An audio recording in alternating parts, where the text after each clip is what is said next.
Hello everyone, and welcome to another episode on Design to Connect. Today we are fortunately don't have Khadija with us, but she will be with us here soon in the next episodes. And I am still with Poppy, and we have two very amazing guests, two very beautiful people with us today here that I can't wait for you to learn about them and hear their experiences.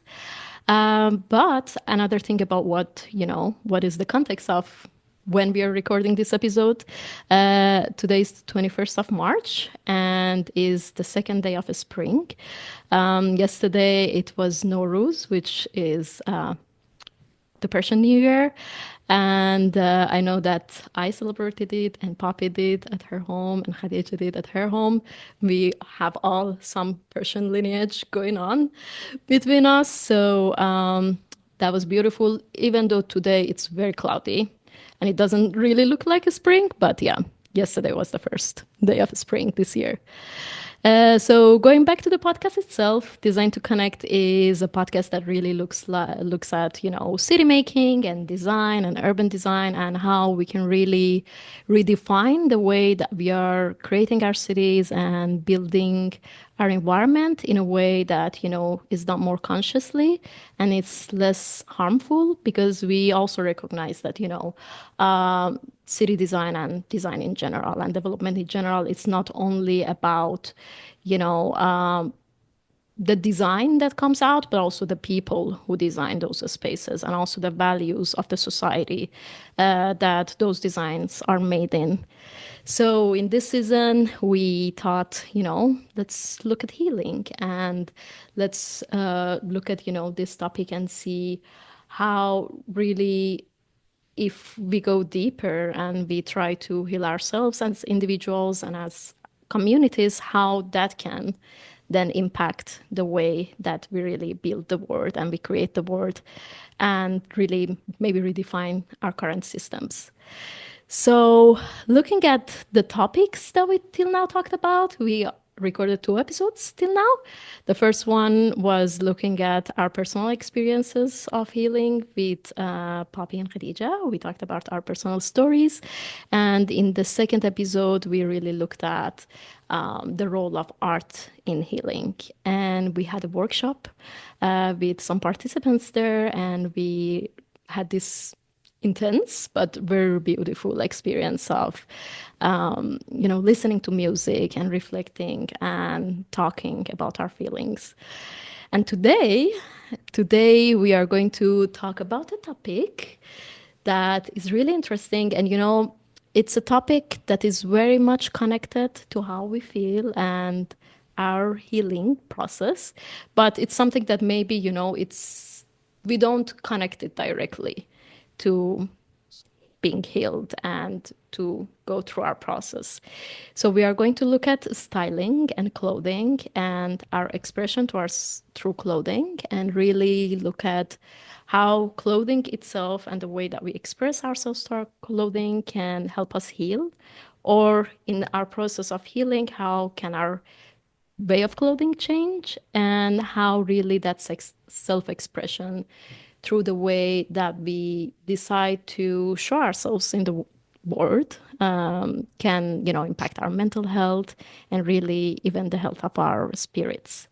So I don't want to take so much time because I already think I did.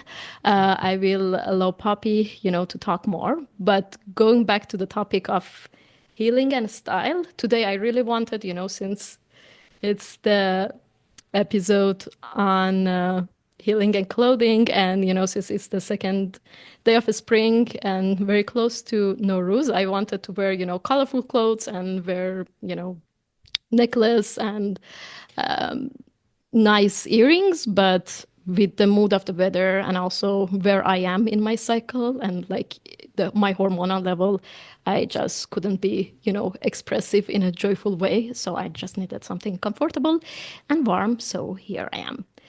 So I let Poppy tell us more about the topic and introduce our beautiful guests. And we have a cat. So We do.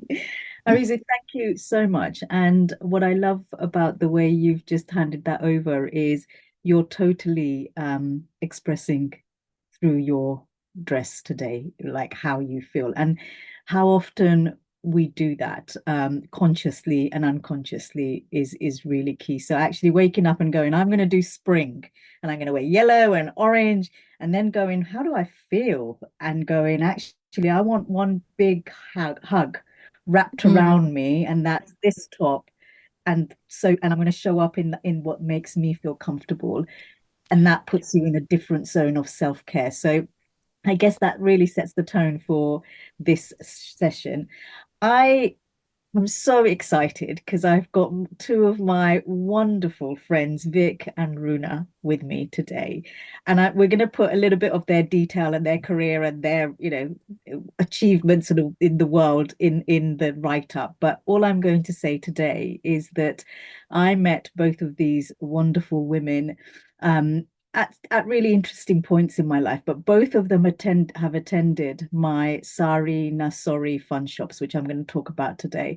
And Runa's cat hasn't yet, but we want to get Runa's cat in the sari fun shops at some point. Look at her. She's like, I'm all over this.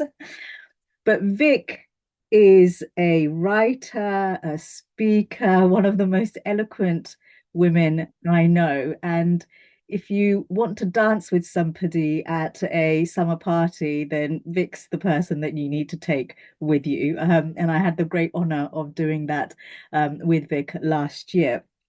And I met Vic in one of my fun shops, and I'll tell you a little bit about that first. So I run something called SareeNaSorry Funshops. The word sari means this garment, which is a long unstitched piece of cloth. And you can see behind me, you're in my sari room, and there's a whole color-coded um, list hanging saris, and there's about 300 of them in this room. Um, and I love the fact that the sari is one long unstitched piece of cloth. And the art of knotting, pleating, and tucking is what all you need to be able to drape a sari. And you can drape a sari in more than 300 ways. And unlike our traditional clothings, trousers, like we don't have to fit into a sari. The sari wraps around us, and it's non-binary, so all genders wear a sari, all shapes and sizes wear a sari. And that's what I love about it. So in the SareeNaSorry Fun Shops, I invite people to come along and give me, 2 or 3 hours of their time, and we learn to mess about with saris and drapery, and we talk about love and compassion and expression and femininity, masculinity. And one of the early fun shops, Vic turned up, and we'll talk, or I'll ask you about that in a minute, Vic. And I was really thrown. I was like, wow, how do I drape? I've said that the sari is all inclusive, and now I've got Vic in a power chair.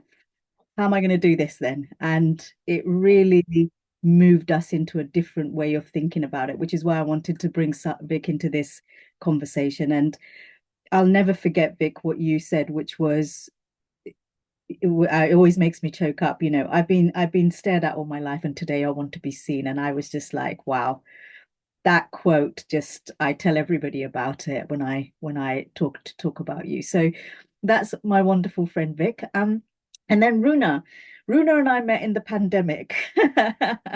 So do you remember in the pandemic when everything went into Zoom and we were all having meltdowns, and Runa reached I did an online chat, one of these online things for a one of the biggest mental health charities here in the UK called Mind. And it was an open event, and we were talking about community, and we were talking about mental health and the impact of the pandemic in different communities, and was it equal, was it unequal, what did that mean? And I spoke at that event, and at the time Runa was working for that organization for Mind, and she dropped me a private message going, "This might be a bit weird, and I'm a bit like reluctant to email you, but do you want to have a chat? Because I'm also a Bangladeshi woman and a Bengali woman, and I really loved some of the things you said. And I just thought, well, maybe if you can do this, I can do some of this too. So it was like this really random Runa style email, which you'll hear from her in a minute. And then we ended up in a group of three of us, just occasionally connecting on the internet during the pandemic, sometimes laughing, sometimes crying, thinking about the wounds that the pandemic had caused, but actually the traumas of our experiences as British Asian women. And then most recently, Runa too come to a sari fun shop, and she was like, I don't even know how to wear this sari thing. And I don't like, what do I do with this? And, am I Bengali enough? And then by the end of it, she was walking up and down, prancing with them in the mirror, like she'd come out of some Bollywood film. So this woman who was like so anti-sari became this model on the catwalk. So you can see why I've invited these two women, because they are absolute gems of characters and their authenticity just shines through from the moment that they talk to you. So that's why we thought we would well, we designed really this podcast through for you two, but it was we really, and I remember saying to Arizu and Khadija right at the beginning, I know two women that I would love to invite to this one if we use this as a theme. And so I was really glad when you both said yes. So shall we just kick off with Vic? Vic, I'm going to just ask you to recall the first time you wore the sari and what it meant to you. Okay, do you want me to introduce myself first or Go for it. yeah? Okay, hi guys. I'm Vic. I am 36. I said that quietly. Fine. 36, it's fine. It's not 40 yet, I'm fine. Um, I am an electric wheelchair user full time. So it was the most massive challenge for me. And to be honest with you, I did it to be a cow initially. I'm not gonna lie about it. My cow bag came out and I thought, you said for everyone, I'll show you for everyone and I'll watch her suffer. Because I didn't know Poppy then. I've done it now because I know she's too nice to do that. But at the time, I was obviously having a grumpy day, and I thought, okay, fine, for everyone. So I went expecting, oh, okay, well, yeah, maybe not. So I didn't have high hopes at all. And all I got was yeses. And I'm not used to yes. It almost feels uncomfortable sometimes. I don't know why. I don't know if it's because I'm so used to hearing no. But you were like, okay, right, well, I bought some pins. And I thought, oh, what are you doing? And then I realised you didn't mean for me. Again, sorry. Um, it was just, it was weird. Not weird bad, weird very, very good. But because most of the stuff I wear, not the t-shirts, like audio description, Nick's wearing a green t-shirt and a blue skirt, my skirts are all made for me because all the shops are no's. Doesn't fit, too long, not wide enough. To have something off the shelf put on and it looked, inverted commas, people, normal, was such a mind blow because that doesn't happen. And then I thought, oh, I'm going to look like a bag of spuds because that's how my brain is taught to tell me that I look like a bag of spuds. And then we did the mirror reveal, and I think my mind exploded. I have no visual confirmation of that. There was definitely a moment, and I think I said something along the lines of, I look stunning, which is not something this human has ever said or would expect to say. But I did. I'm not going back on it. I actually did. Now you've made me cry again. You always cry. It's because you always make me cry, and we're all hormonal today. Well, at least two of us are. I don't know about Runa because she hasn't spoken yet, but yeah.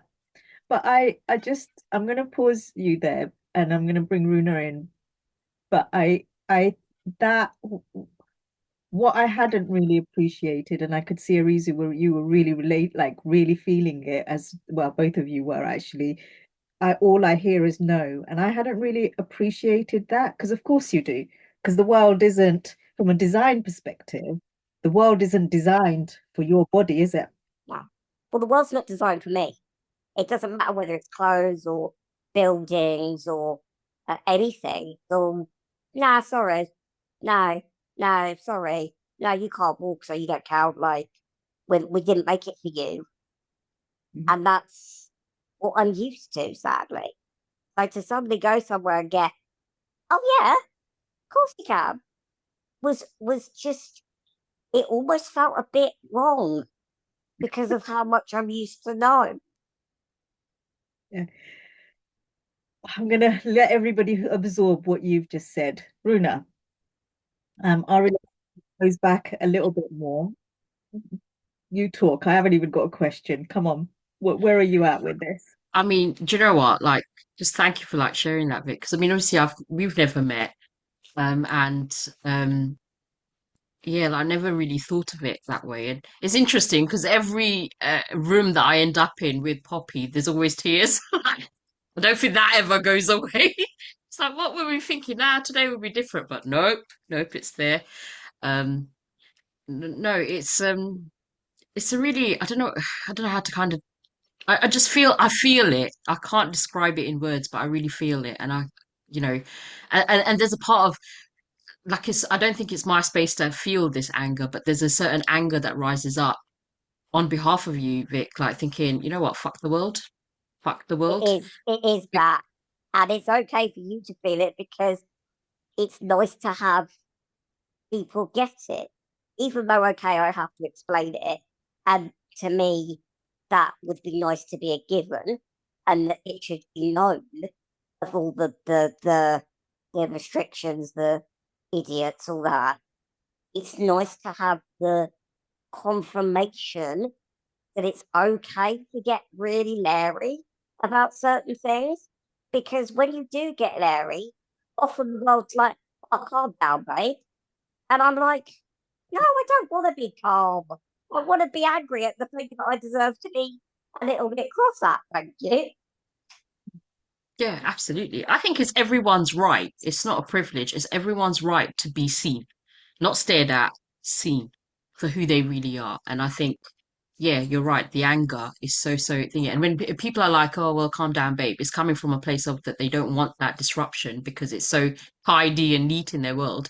That's perhaps the time to kind of like, well, mix it up a bit and disrupt it. So, yeah, no, absolutely hear that. And I love that you felt stunning in a sari. Saris are the most beautiful things. And, you know, they are literally, I mean, a simple material, you know, unstitched length, as Poppy said, it's a very simple thing and they're very beautiful and they're intricate. But there is something quite powerful in the fact that they wrap around you, that they form to become you, and you can feel anything that you want in them. Like to me, the sari is a sign of like real humanity and real womanhood. Like I think there was a part time in my life that, and that could be why I struggle to actually put it on, is because I don't sometimes I just don't feel woman enough to be able to wear that. It's like this honored thing. Do you know what I mean? Like I But don't feel woman enough to. I've seen blokes in a sari, and that is just as hot. I'm sorry, a good bloke in a good sari. You don't knock it, girl. Oh no, I'm not thinking. I think for me, you're right. It is a piece of material that can work for anybody, like any gender.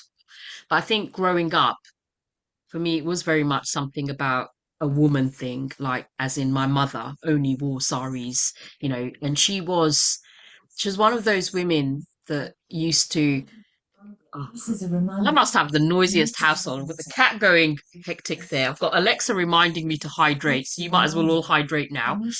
Take your drink of water. Not even joking, I actually have an hourly thing. Might see at 6 o'clock now, I'll hear it. But yeah, for me, like my mum, she didn't have a lot. She wasn't seen to be a lot. She wasn't an educated woman or anything like that.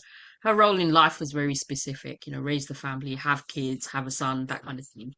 The one thing she always had that no one could take from her was this stunningness. And like every single sari, like this sari could look like a bin bag, and my mum would rock it, like literally rock it.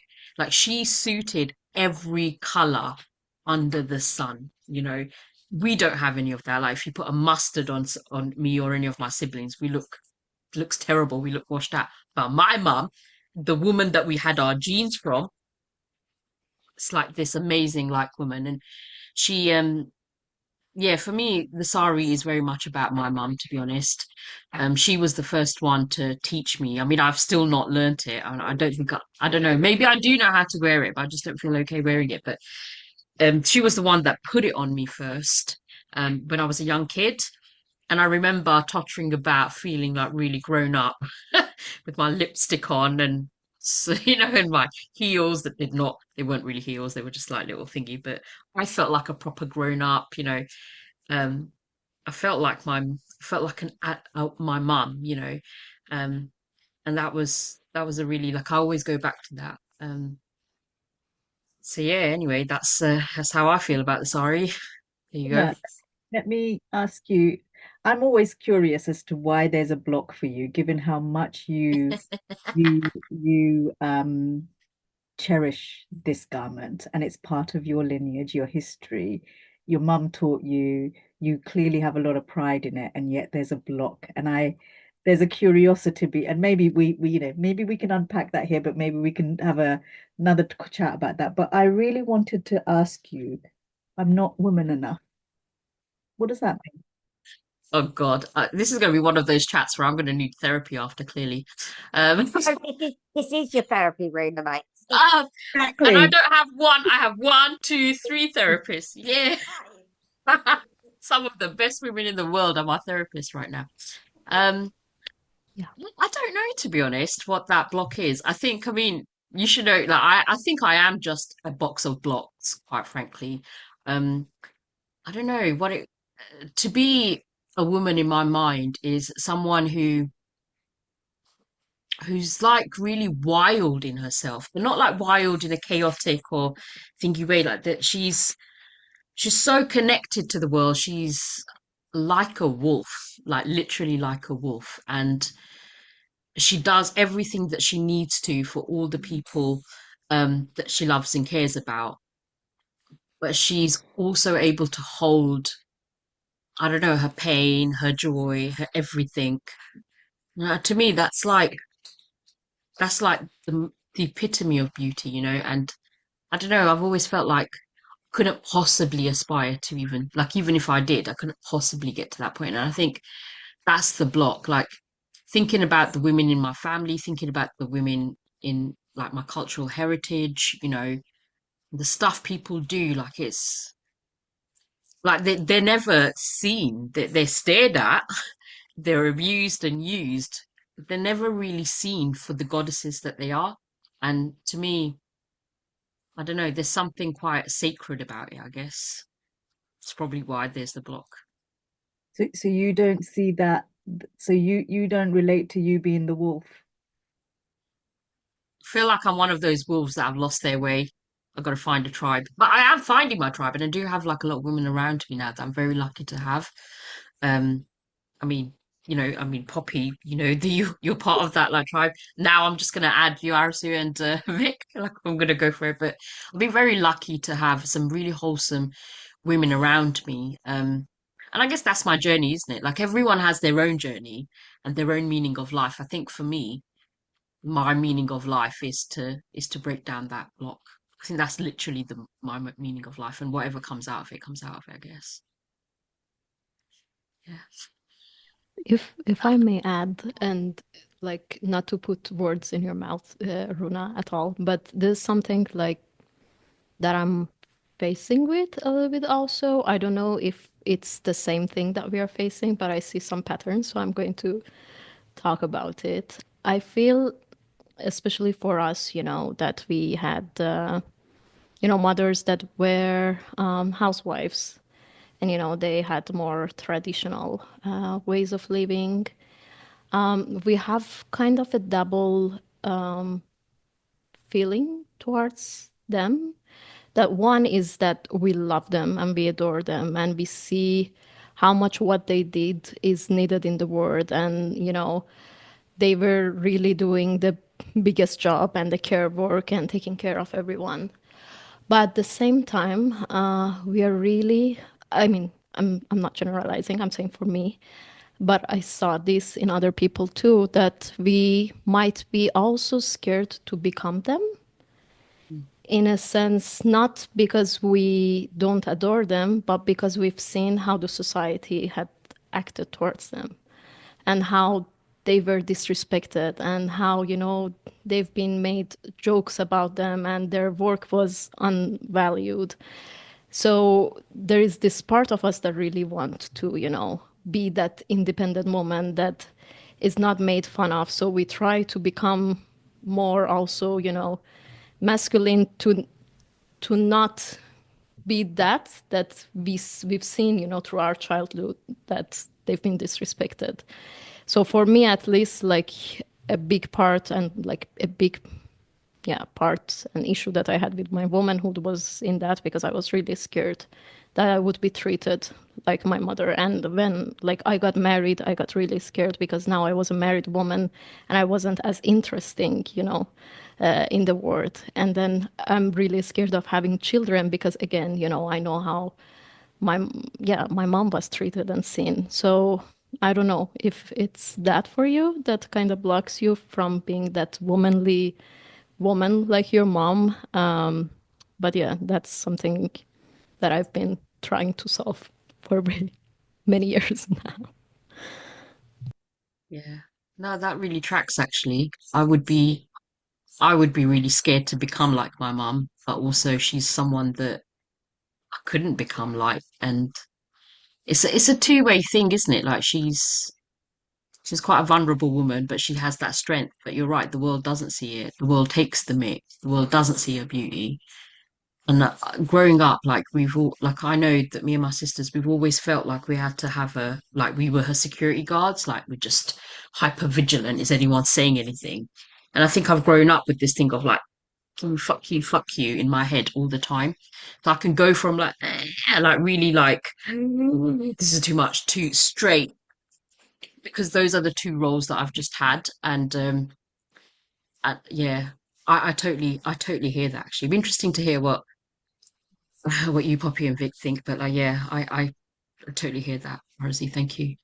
Yeah, Vic, I'm going to let you process that, Runa, because I can see that you're like trying to think and speak at the same That's what time. I'm- So actually just take a break and I think maybe just let all of that settle. And I really get that reaction of you are literally fighting or flighting. And the one of the things that we don't get taught in, so Runa and I obviously work in the mental health world, and she's an amazing mental health trainer and has her own consultancy these days and is doing amazing work. So, plug for Runa's work out there. But Thank you. the Always appreciated. the thing that we even in the training that we teach is we teach fight or flight responses, but we don't teach tend and befriend responses. And actually, a response to anxiety can be fight or flight, which Runa's describing, but it could also be tend and befriend. And actually, that isn't researched as much because they are softer skills. And with fight or flight, adrenaline is talked about, but with tend and befriend, oxytocin, the love hormone that is released. So I mean, I'm not a scientist and I'm not a medic, but the recent learning that I'm doing is actually a reaction to stress or a stressing indicator isn't always what we're being taught, because that comes from a certain Eurocentric, misogynistic research framework that we need to unpack. But Vic, I saw you nodding a lot when the conversation around what being woman enough is. And I know when we talked about gender in one of our workshops, you had a very clear, well, I don't know whether it's clear, but you had a perspective on it that I found fascinating. But also I heard you really I saw you shaking your nodding when we were talking about mums. So on both of those points, both your gender identity and expression of that and where you're at with it today, like it's fluid, I know for all of us can be, but also what does the whole parent that bit meant to you? Because the other thing that I found amazing about you is your independence and the fact that you were like, I'm leaving home, I'm leading an independent line, I'm going to do it like this, and the enabling factor that your parents, yeah, how did they supported you, all of that stuff. I'll shut up because I like, oh, over to you. Don't shut up. There's something, right, for anyone that hasn't met Poppy, there's some sort of weird mental health therapiness about you that just basically means that I become unfiltered. So I'm going to warn everybody that this does not come with a filter because my filter stops working when Poppy's in the room. So just warning, just warning. So topic number one, the parent thing. I find the whole parent thing quite sticky at the stage I'm in now because I'm a good girl and I love my parents and all the usual what you'd expect from someone to say, and big respect because dealing with my prognosis, pre-birth, my, she's got 2 seconds, 2 minutes, 2 hours, 2 days, 2 weeks, 2 months, never to live. That wouldn't have been the present they wanted. And luckily, it wasn't the present they got, but they got one that means a lot of longevity, which comes with its own choice. So I'm 36 years up. Good. We're going for a big number. Let's just go the whole way. Because why not? Um, there's a weird. I'm just gonna say it. There's a weird guilt thing that I'm unpacking as I go about the fact that I was born, inverted commas for those that can't say, 40, because that is what the medical model, the medical world, the doctors, that's what they have to say. Everything that you're given diagnostically, and probably some of you ladies will have been given diagnostic things. They're never happy words. They're never positive words. It's not, oh, your left arm's a bit crap, your right one's all right.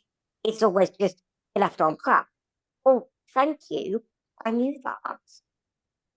So I find that quite, even without the parent thing, it's quite conflicting because you're told that, oh, this doesn't work, that sucks, that doesn't fit, that's not a normal size, you've got scoliosis, curvy back, it might snap at one time and then you'll die.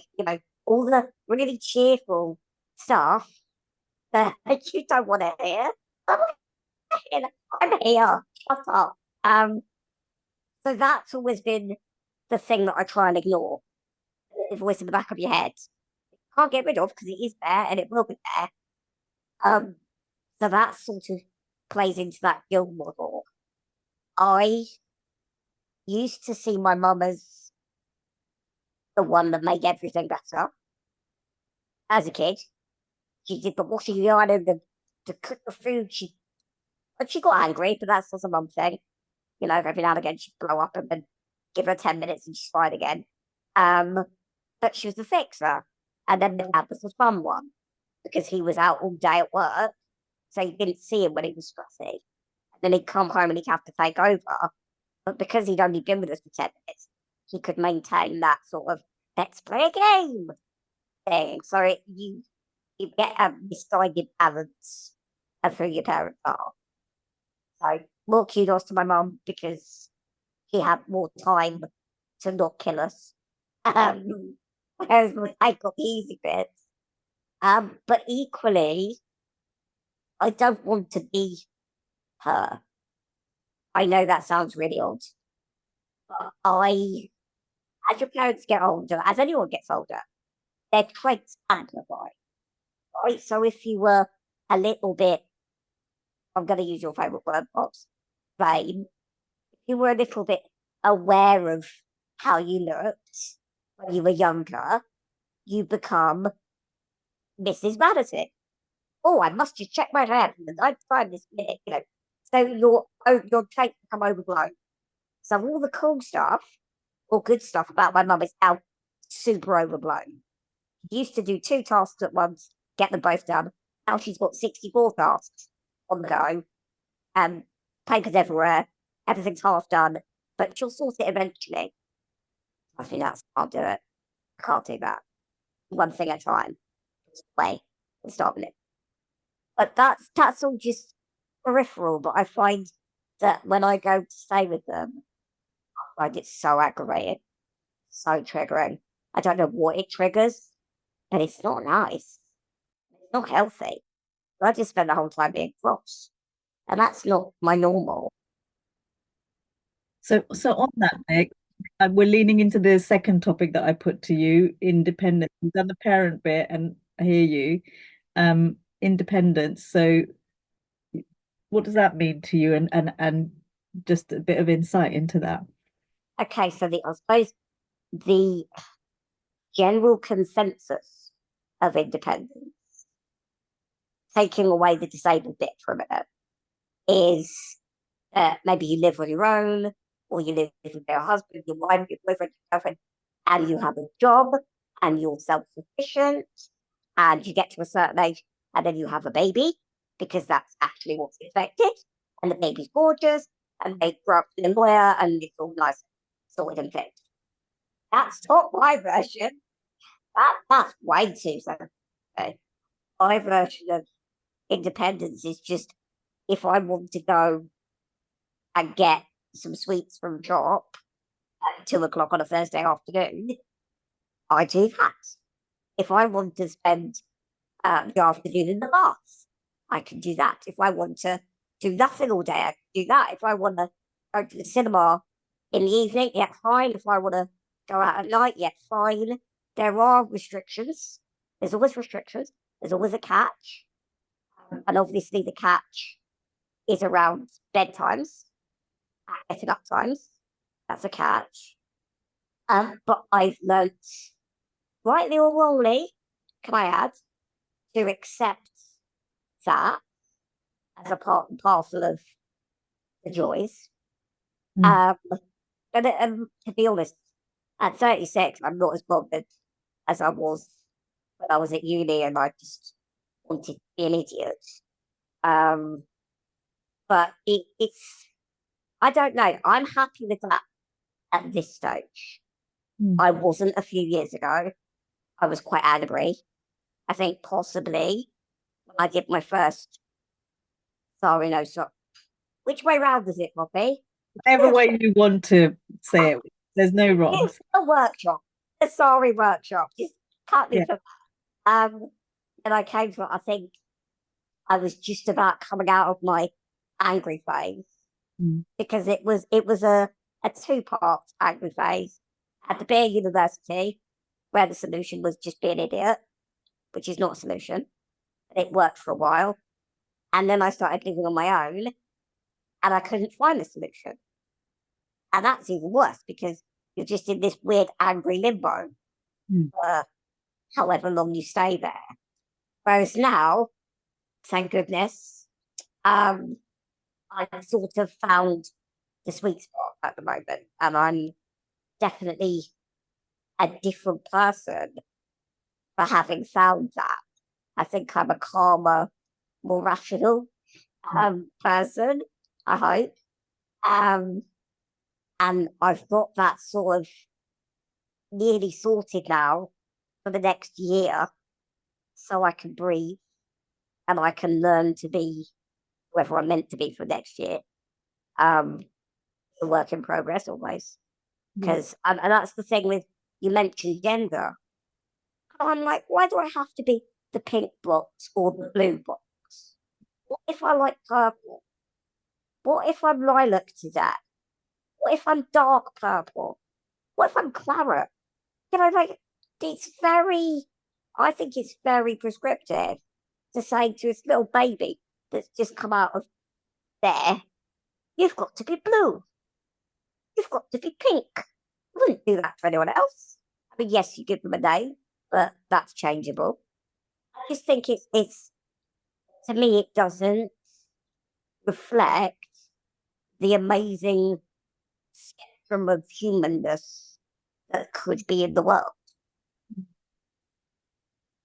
Thanks for that, Vic. And you dropped in one of my favorite words, vanity, because it always really triggers people. So I am going to bring that word in and just go back to a bit more around styling and expression. And I love what we've all put in the room in terms of context and background and where we come from, essentially, and where some of this stuff come from. But vanity, and whose gaze is it? Runa, what does vanity mean to you? You are on mute. So you luckily missed that. Oh gosh. um, For it, we vanity. say there's vanity. Do you know, vanity, again, another very loaded word because the background that I come from, and this is not representative of Bengali culture or anything like that, but just something that I grew up, is that women, it wasn't about being vain or anything like that, but there was this real emphasis on physical beauty and, the lengths that women would go to and people would go to. And I could never connect with that. I was never that person. I didn't get it. I didn't know how to do it. Like if I'd attempted makeup on myself, I swear there would have been like competition with, I don't know, a horror movie like person. I'd like make myself like it just wasn't a thing. And then being one of five sisters where all the other sisters are like stunning as hell and then there's me, yeah, it's a really weird kind of like thing. And I was always, I don't know where I learnt it from, but I grew up thinking that beauty was for other people, like other people's gaze. Um, and if they found you attractive, then your value is something. But if you're not seen to be attractive, or if they don't, or if your sisters or your cousins or whoever are better than, and it literally felt like that. And I just wasn't that person, and I tried being that person, and you could tell, like, some of the questions that you sent.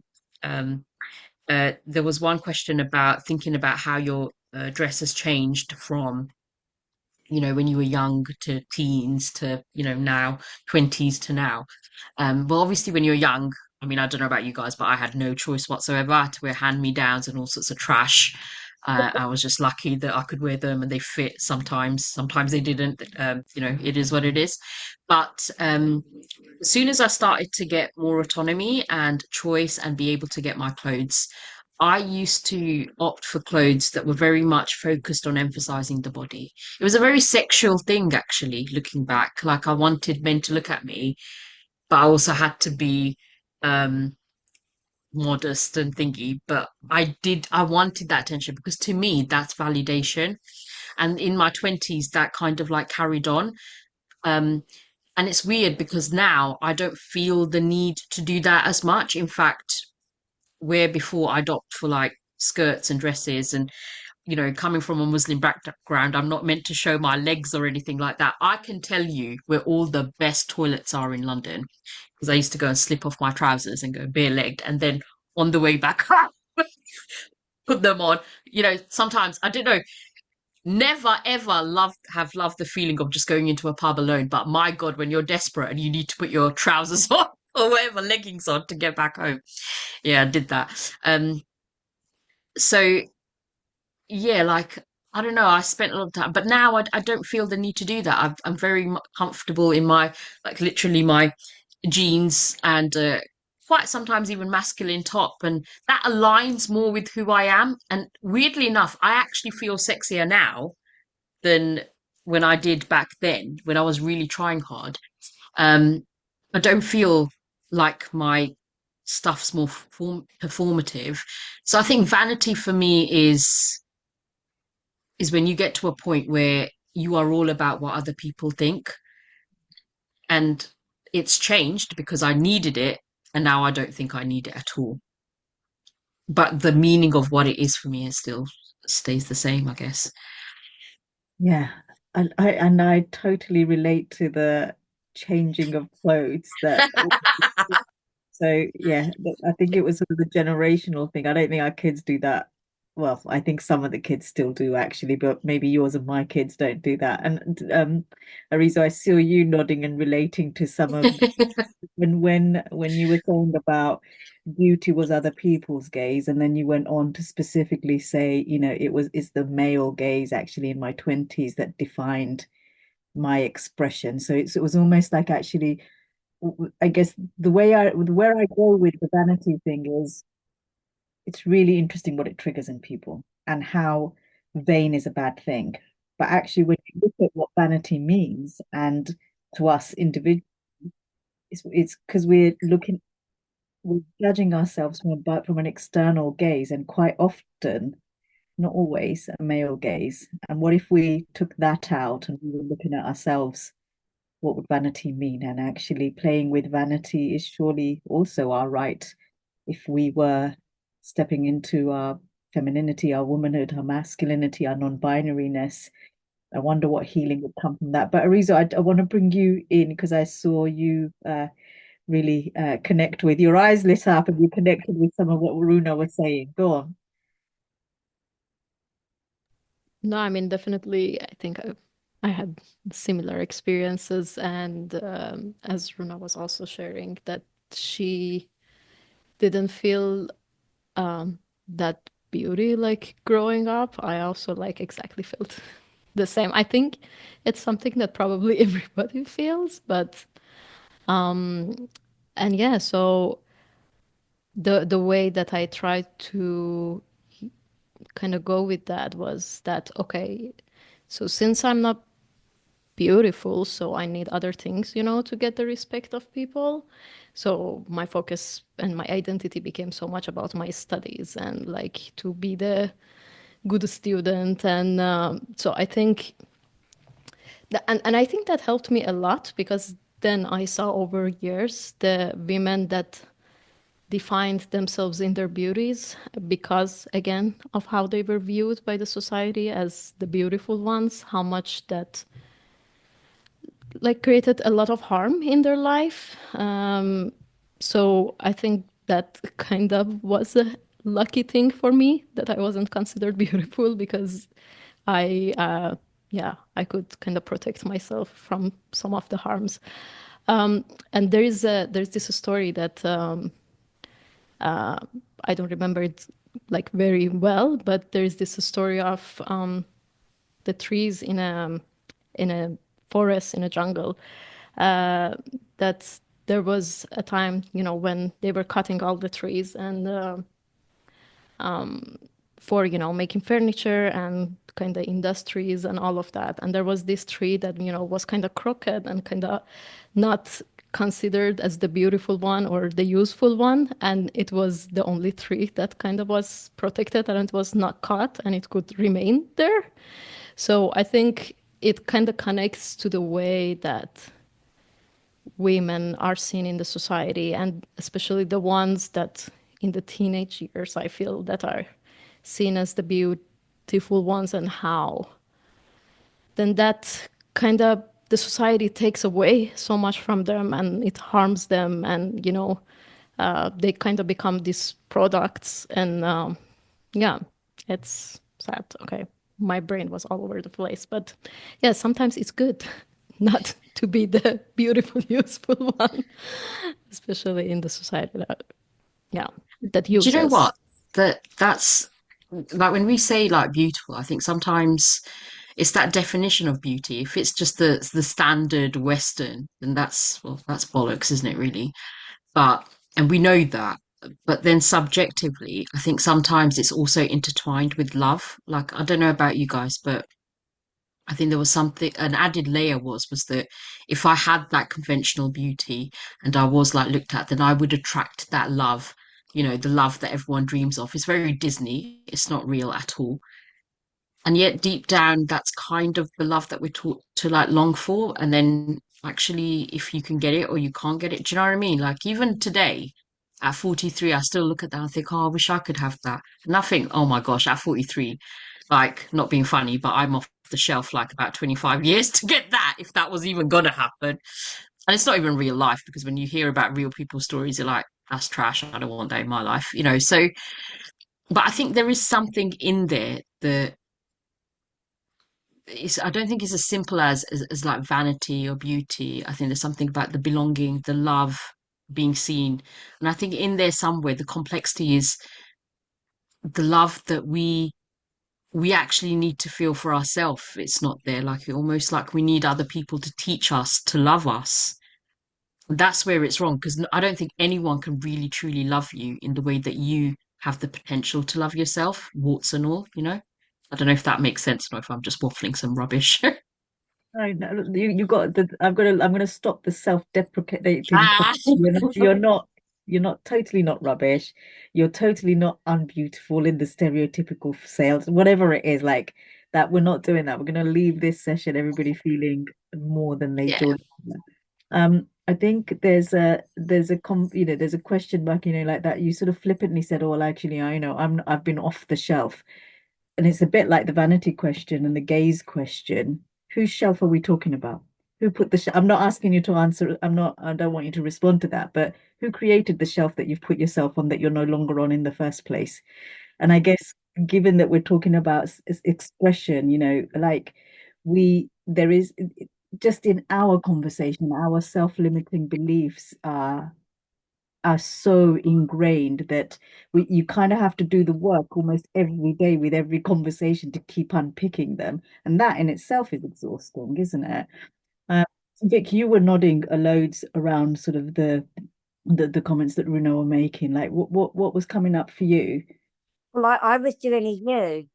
I was doing a you, Poppy, which I can't seem to do for myself, but I can do it for other people.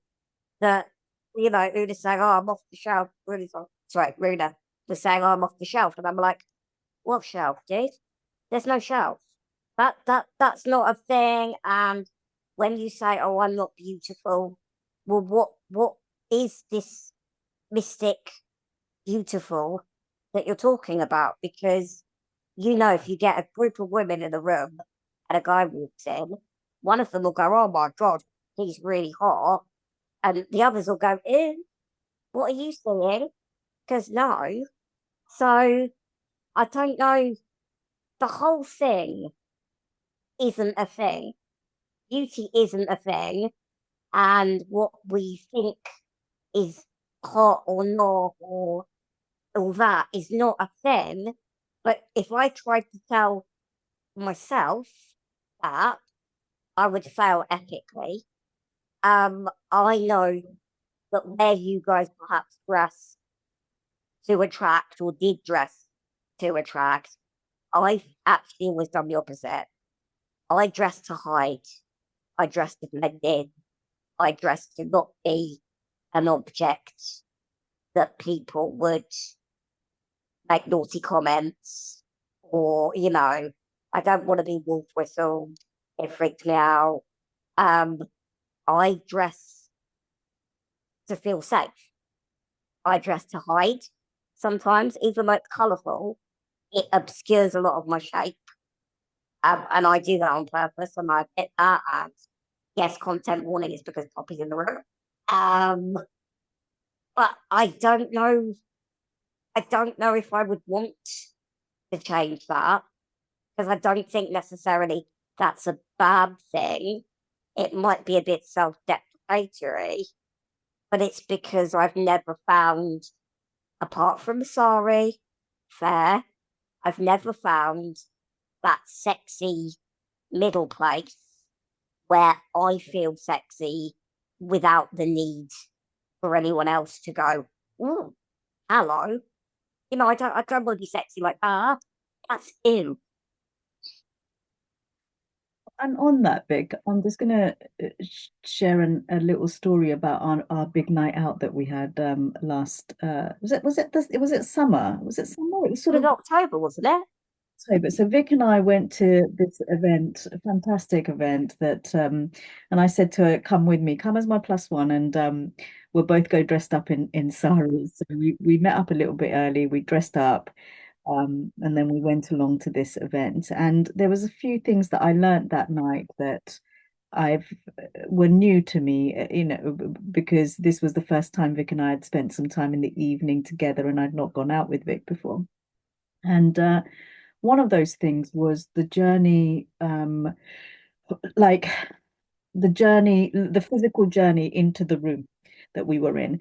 And I hadn't appreciated, like, literally the fact that the building that we were going into had wooden slats as the roof into it. Well, of course, Vic's chair vibrates as you because it's not a flat space, it's not a flat smooth. So she was looking for all the bits on the route in, on the way in. It was on the end of a pier, this event, and she was looking for the flat so that her chair would actually glide smoother, because every time the chair's vibrating, it's actually affecting her body. And I just hadn't appreciated that the 2 minutes it was going to take us to get from the beginning of the entrance into the room was actually a block that she normalized in her everyday, that I just took for granted. So when we're talking about design thinking in spaces that are safe for all, like, these are the very basic principles that I think should be incorporated into the world. And then how do we use that as a metaphor for the, and I know we're never going to get it perfect for everything and everybody, but we can do so much better.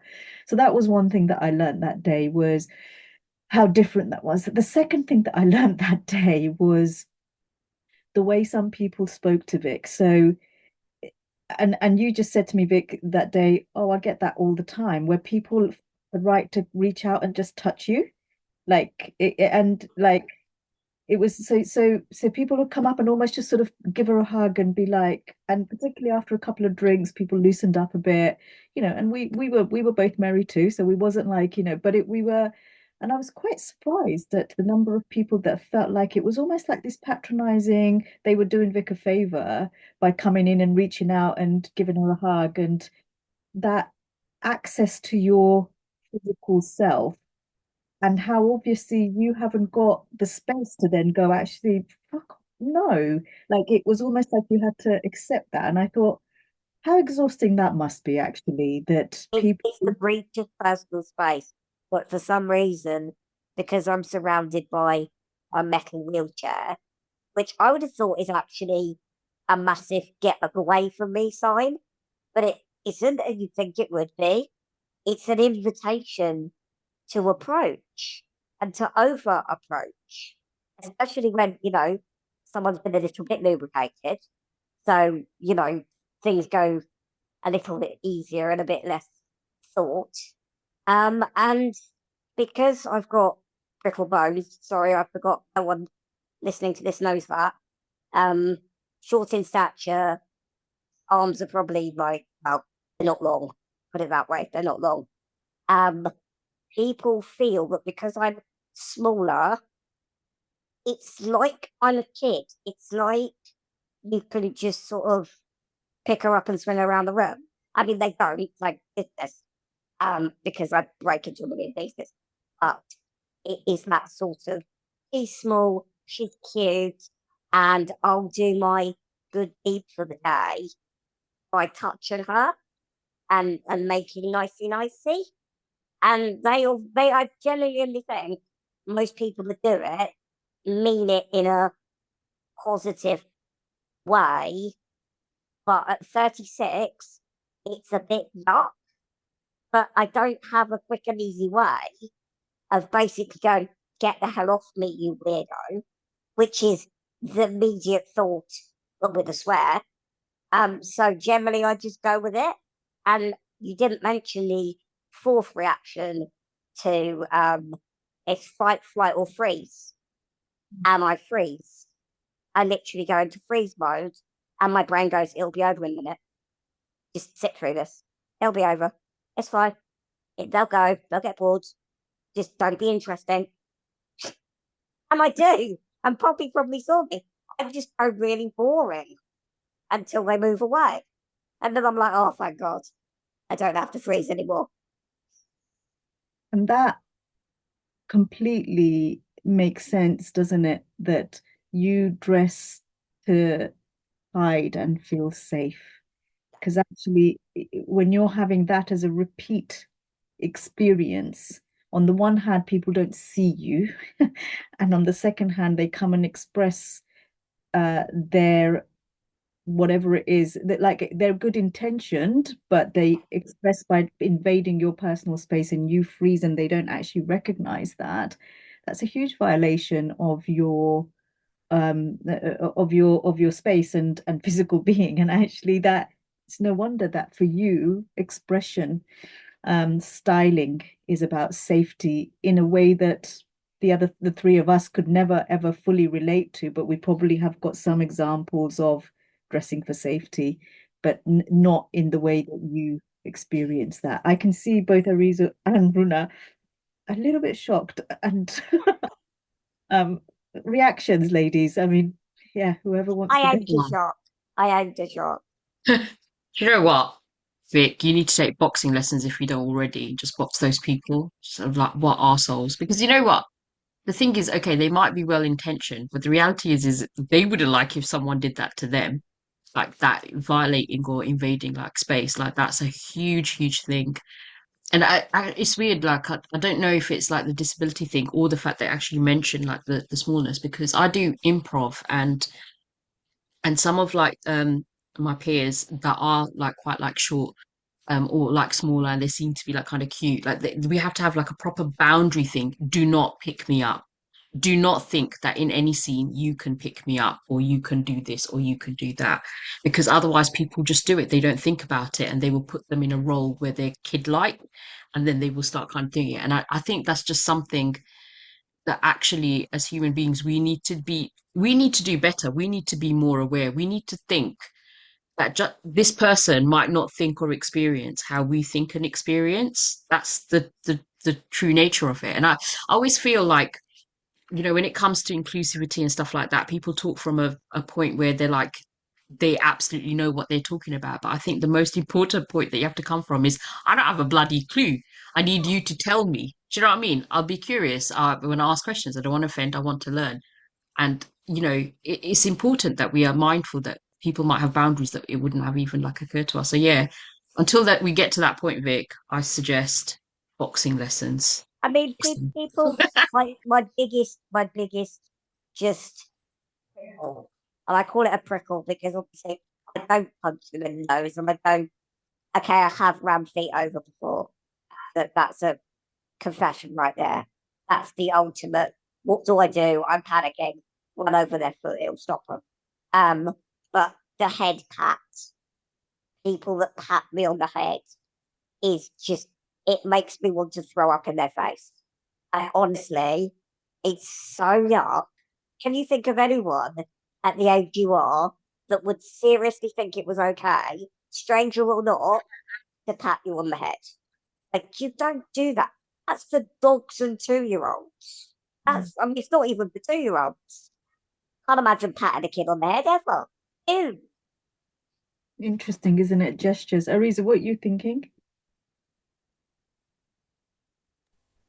Well, I'm I'm angry for Wick, definitely. Like I feel my body tensing up, and I'm so sorry, Wick, that you go through that. And I know that, yeah. I mean, when people tell this to me, when they hear my stories, I know that when they say I'm so sorry, it doesn't mean so much. So, but I don't have a better sentence to say, and it's really unfair. And I think, yeah, we are living in a society also because also like going maybe back to the city, because the cities and our society is really not accessible for you. We haven't had the chance and the opportunity to really also hear your voice, and maybe people for any reason, that are acted towards in strange ways. For me, being, a racial minority and a religious minority, for you, because of your body and how it is perceived in the world. And I think, like, yeah, like firstly, how much it's important that our society is accessible to all of us, and both physically, but also, in general, like that we have spaces that we can hear the voices of people that are different from from the average person that is not never an average person.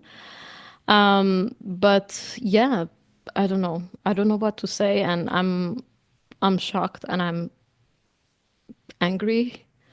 But yeah, I think a big part of it is that we didn't have opportunities to learn. And like I get angry to people when they didn't have opportunities to learn from about my experience, and I understand, like, that's not a good way to put it, or it's not an excuse. But I think really it's about redesigning society altogether so we can hear each other's voices. Because probably, yeah, a lot of people that are coming around you are also well intentioned, but yeah, we really need to learn. And yeah, until we don't hear different voices, it's impossible to I mean, I don't know learn who how your to average act. listener is. Hello to you, listeners, whoever you are. But I thought it was interesting. The last Sari workshop I did with Poppy, and I'm terrible with names, Poppy, so help me out. At the end, I was talking to you and the two people that helped you on the day, um, who were not native to this country. And I found it fascinating hearing their stories because they came from places that you didn't see a me, for want of a better word. Me's weren't out on the street. Me's were, kept at home, invisible, helped unseen, unfunded. And that's why sometimes when I moan, for want of a better word, about the state of what I can't do in England, I get cross at myself because I think, well, think about what you can do compared to them. You haven't got a right to be angry because you could be them and their lives suck. They don't leave the home. So there is, again, that's a guilt thing because you're like, well, stop moaning, you wage bag. You've actually got it pretty cushy compared to everyone else. Yeah, and the thing is, wherever we're at in the world, and us four are talking about healing today. So in what we're really talking about is our traumas as well, isn't it? So it's the other side of that, and I do want to bring us back to what heals us, because I do want us to leave on a positive. But one thing I will say to what you've just said, Vicky, and Vic, is that God, don't call her Vicky, she'll kill me. Like, that's not I allowed. actually would. I actually would. But what I said, what is, one person's pain doesn't cancel another person's pain. Mm. So there is absolutely no point doing comparisons on this. But what we can do is draw power from up. I feel like healing, one of the things that's healing for me is drawing power from the fact that I know that women in Afghanistan aren't allowed to speak out loud, aren't allowed to stand behind, to be seen at windows. Women in Iran are being held by the modesty police because they didn't wear the scarf right. Women in Bangladesh are being set upon by mobs because they haven't dressed in a certain way. And I think how lucky I am to be training for a marathon right now, running around Brighton in a sari in the early hours of the morning, in the afternoon, in the evening, feeling mostly safe. Like, I still have to do more safety checks than my male counterpart. Obviously, I do. But I when I'm having moments of complete freedom like that, or I'm having a real pain moment and I'm thinking, why the hell have I signed up to this? And now I'm on mile number 18 and I'm knackered. I think I'm uh, I'm channeling every person that isn't allowed to live the way that I am living. And so as much as one person's pain doesn't cancel another person's pain, like what do we do with that pain? And what I'm learning at this stage in my life is that I how do I channel that and live not only for me, but also for them and what they can't do, because that is is crucial. And I think all of us are doing that in our own ways. So let me shift the conversation around to, we started off this whole thing around style to heal, heal to style. We've gone into lots of conversations. We started with Arizu saying, actually, I've come with my comfort clothes. I put on red and black because that makes me feel powerful. Like I said this morning, I was feeling a bit like, oh, I don't think I can do date today. And I thought, I know what I'm going to do is I'm going to wear like power colors today, red, and this is a very old silk sari, so I'm sort of channeling all the women that might have worn this before me, and it's got a gold border and it's Larry, and so that's my expression of power. That's what I do. But how to both, all of you actually, how do you express? Do you think we can heal through physically expressing ourselves? Go on, Runa, you go first. You're nodding. Yeah, absolutely. I think like just to kind of like it's interesting what you say about like living, like there are so many women in the world like actually having to kind of like live your life so that you're almost like doing something, and it's not about canceling each other's pains or anything like that. I feel I do that for the women in my generation, my history. Um and to me wearing is like thingy, so I can, I can hold like my cultural heritage and stuff like that. But also, I do like dressing up like a teenage boy. So this is me. Like, do you know, if I want to do that, I do that. That's totally like cool too. Sometimes I will go wearing like Bengali jewelry, but then like wear like a very masculine outfit, and I love it. I love who I am. I don't actually want to be anyone else.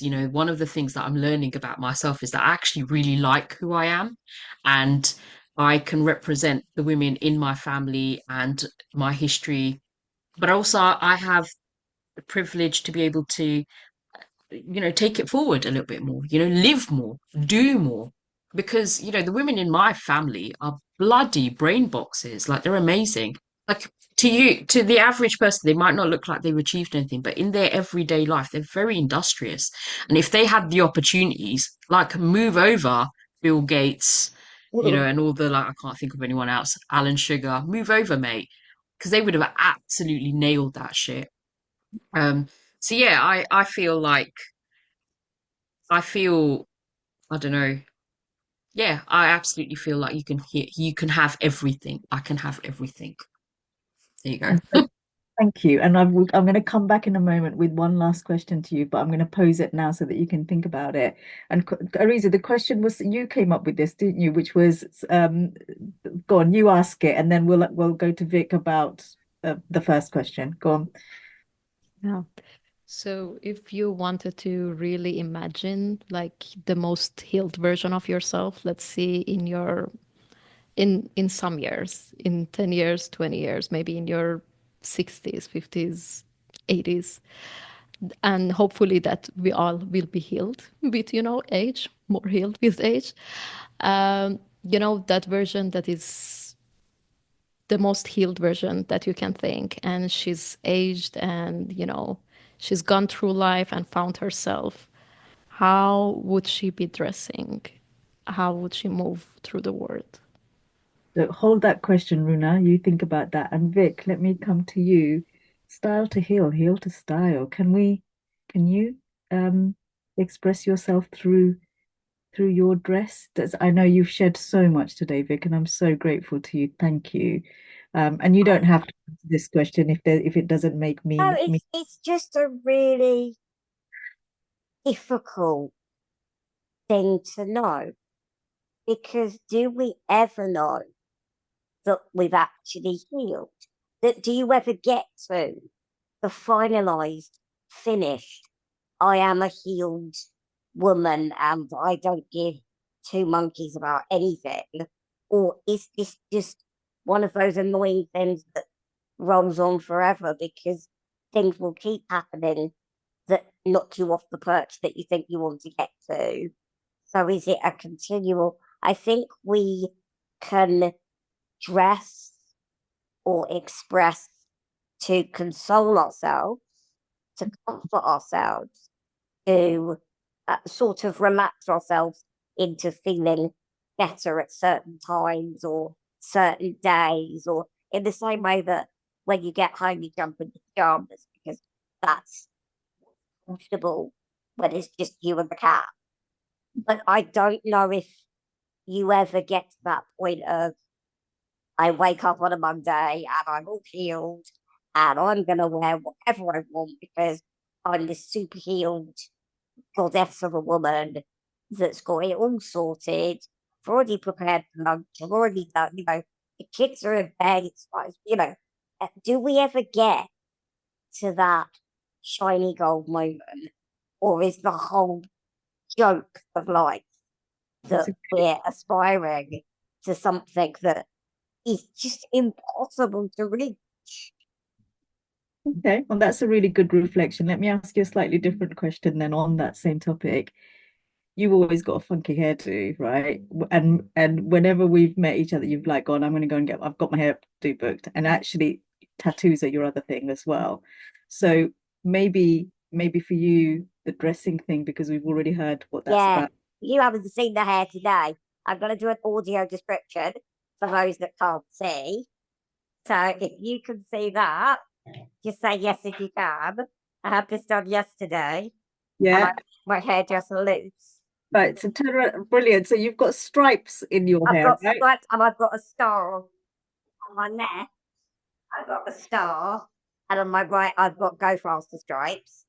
I let him loose with it. I didn't know he was going to do the star, but I'd said to him, "I'm ready.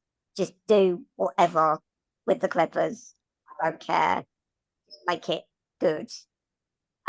So I think my hair is maybe my current thing of feeling most me-ish. I know that's not a word, but I don't care. Because there are a lot of things in life we can't change.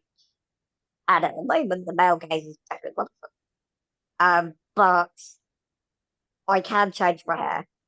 And it can be a bit of a to people. I'm sure my parents are going to adore it, but I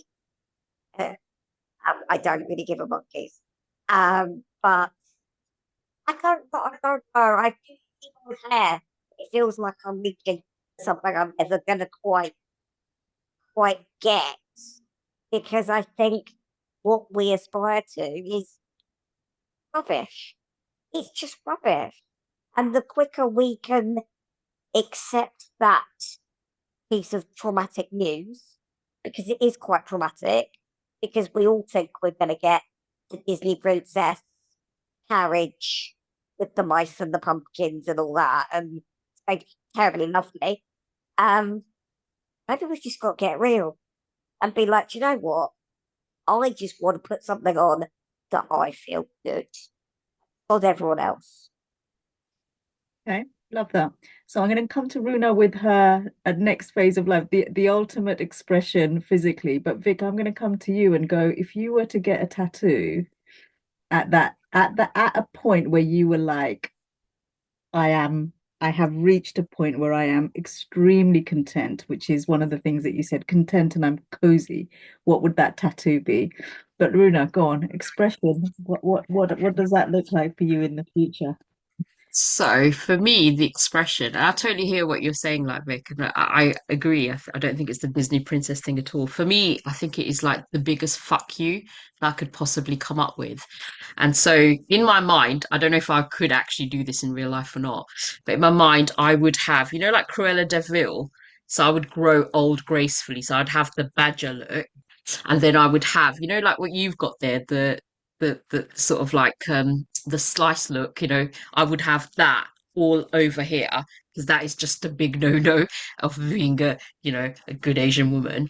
I would dress in a very hyper masculine way with like a waistcoat or whatever, but then I would wear my jumkes. I'd even have I was thinking like a bride. and I'd wear my DMs. Hydrate yourself, Alexa's telling you.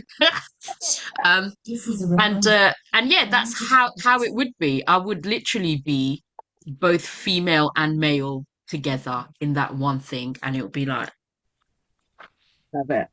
Love it. Vic, what's your tattoo? I think it's writing.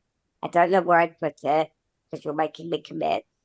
I'm not having this tattoo for any parent that's listening. This is not happening.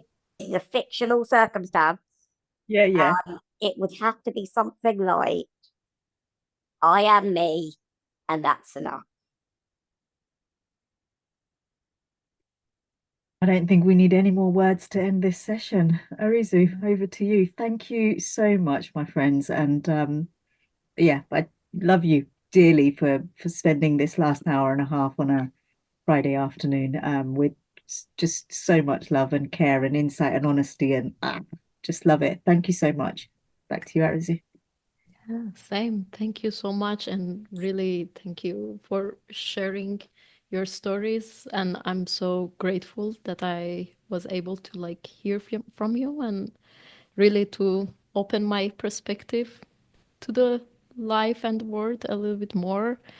And yeah, thank you. Thank you for really being this, open and let us be a part of your life for an hour and a half. Thank you. I just want to say thank you for having me too. It's been such a great, like, just I don't even know where the time went, to be honest. Talk to you all. And lovely meeting. I mean, obviously I know Poppy, but lovely meeting you, Arsen, lovely meeting you, Vic, and again hearing your thoughts and stories as well. Like, yeah, just really grateful. Fantastic. Fantastic 90 minutes. I think it's just so nice, actually. Like, I don't think this would happen in a real life place. I almost think it needs to happen in the creepy not world of Zoom, because it almost like lowers your filter, because you're like, oh, these aren't real people, they're computer people, it's fine. on that note, Just compute. Yeah. that note, brilliant. Right, Vic, you should go and get some food. Runa, you should go and get some food, and you give your cat some attention. And Yeah. I'm going to go to a yoga class. So yeah. Yeah. And I imagined your tattoo and your hair, and oh my gosh, both very gorgeous. Please go do it now and get healed ASAP. Yeah. Alec, can we add a sari to that? Your tattoo, your hair, sari. Yes, of Love it. course. It's Love going to be it. like Cruella de Vil revamped. Yeah. Next time we meet, That's it's what going we're to be doing. wild. Yeah. Yeah. Like a wolf. Exactly. Brilliant. Thank you. Have a good weekend. Take care, beautiful people. Bye. See you later. Bye. See you.